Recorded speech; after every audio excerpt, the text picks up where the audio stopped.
Hey, today I'm on with Gary Comer. He's author, writer, and the founder of Soul Whisper Ministries. He helps churches basically about discipleship, but not the boring stuff, because oftentimes it's discipleship are like, ooh, it's a little bit boring, but he brings an excitement to Mhm. it. And he's got a new book that is just coming out. It's called Game of Pulpits, the seven voices vying for the kingdom. Who will win and why? Uh, Gary, let's talk about your new book. All right, Troy. Nice to be with you, and also nice to be with all the listeners. And people have asked me, questions about this. Wow, what is that? Type of thing with Game of Pulpits. Like what is that? And so, tell you just a little bit of the story of kind of how the inspiration for this one came. I have written a couple other books. I wrote Soul Whisperer, which is really kind of in a way rethinking and reframing, the methodological side of evangelism into kind of a little more relational paradigm. And I also wrote Remission, which was a missional leadership book. And so the one of the conversations I had with a consulting friend, who's out there working with the churches like me, he was wanting me to co-write a book with him. And so he had actually written most of it and sent it over to me. And I said, "You really don't need me, but I'm glad to do a chapter." But it was interesting in that conversation and that interchange with him that, I thought, revitalization books, kind of like a dime a dozen, there's an awful lot of them out there in the marketplace. And I was kind of like, wow, it's such important content, but how do we get this to people? How do we get their interest? How do we kind of go at this at some different levels? How can we make this a little more engaging? And so it was during that time that the jump off from Game of Thrones to Game of Pulpits happened with me. It was just like a pop, boom, Game of Pulpits. And like usually with an author, it might take you forever to come up with that subtitle. You just might have to, oh my gosh, just go on and all sorts of versions. But it was really not very long that I kind of, well, what is that? What does that could be? And this the seven voices vying for the kingdom. Who will win? And why. And so that title and that subtitle, in a way, I wanted to invite people into a rich conversation, a rich dialogue about leadership, about the expansion of the gospel, and how that was going to play out or how it could play out into the future. And so that is the predictive element. Who will win and why? And so that's just kind of the beginning of what becomes really a lot of thought into what's happening out there. And so, but that was the initial seed.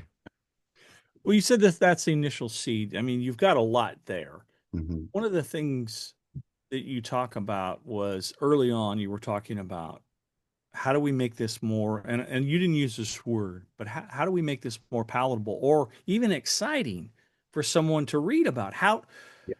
When did you go, wait a minute, we can't just have another, and excuse my bluntness, but a dull, boring book about this. You kind of said there's a lot of books about this. How do we draw people in to an exciting story? Because that's what we want to go see, the blockbuster or whatever. We don't want to see the film that nobody talks about, typically. Yeah, yeah, and I think it's interesting. I've talked to some leaders out there that I've shared, kind of the vision for the book, and I've had a lot of positive response from pastors and church leaders out there saying, "I'm really interested in that. I'm really interested in what you're going to say."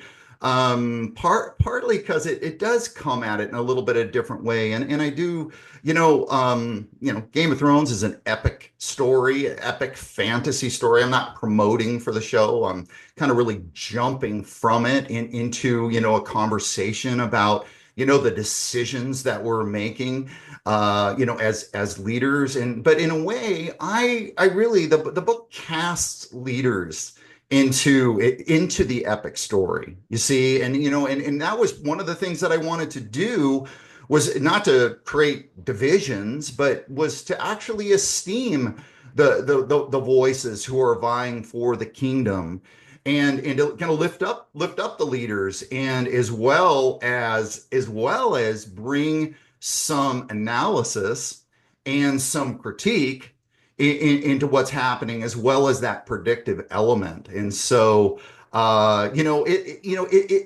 this book has setup to it. And so setup, a good setup, it can grab people's attention. I think of an illustration, for setup, Charles Taylor, of the secular age. Okay, so this huge giant 900-page book, but the setup was so amazing. How did we get from the enchanted age 500 years ago, where everybody saw these forces at work, behind what's happening, to the secular mind of today? And it was that's a great setup, right? What do we, Ted Lasso, who would ever want to watch a story about a folksy Midwest, a football coach going to be, the manager of a English club, a football club, and like who wants to watch that? Well, it's a lot of people wanted to watch that, right? It's just so interesting.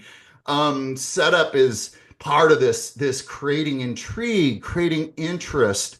And here's my big thing. Here's my big thing.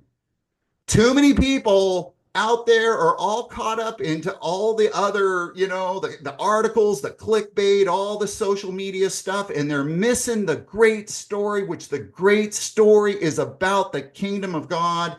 And it's about the pastors and their teams and their leaders who are championing, right? Championing how to go about this. That's the story that we need to, be raised into in a bigger way. And so this kind of book angle gave me a chance to go after that. Well, what you've done, Jesus did in a sense the same thing. Now, he didn't take a film, but he took the things that were everyday life. A farmer, right? A father, Mm-hmm. Mm-hmm. these things that we could relate to. And what you've done with this book is you've taken something that's culturally relatable, right? That it's palatable, we can hang on to, and then you've related that to what I think you and I would say is the greatest story ever. Yes. Okay. Yes.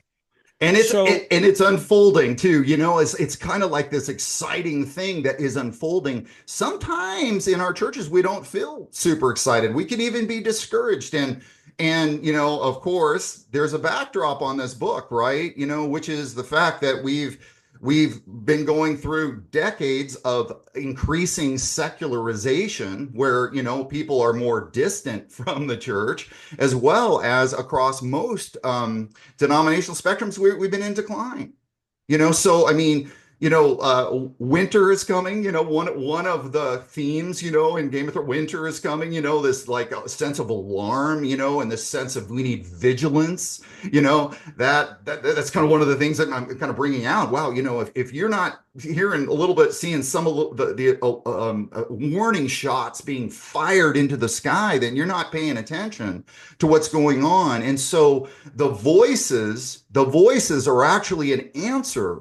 They're striving to be an answer to what we're dealing with, and to turn the tide of what we see in discipleship and the overall growth of the church for the future. And whose shoulders has Jesus put this on, right? Right? So that sense of our responsibility as to grow, to learn, to keep learning, to sharpen, is kind of there. And can we learn from others as well? Can we learn from others who are maybe even in some wider circles than us? but God's blessing it and God's working there, right? And so that's kind of what the book tries to bring into the forefront. Yeah. Well, I tell you what, this is incredible intro to your book, an incredible kind of taste. We're going to do a few more videos about this. So we're gonna what they call this a tease, and so watch the next video, and we're gonna be talking about Gary's new book, uh, Game of Pulpits: The Seven Voices Vying for the Kingdom. Who will win and why?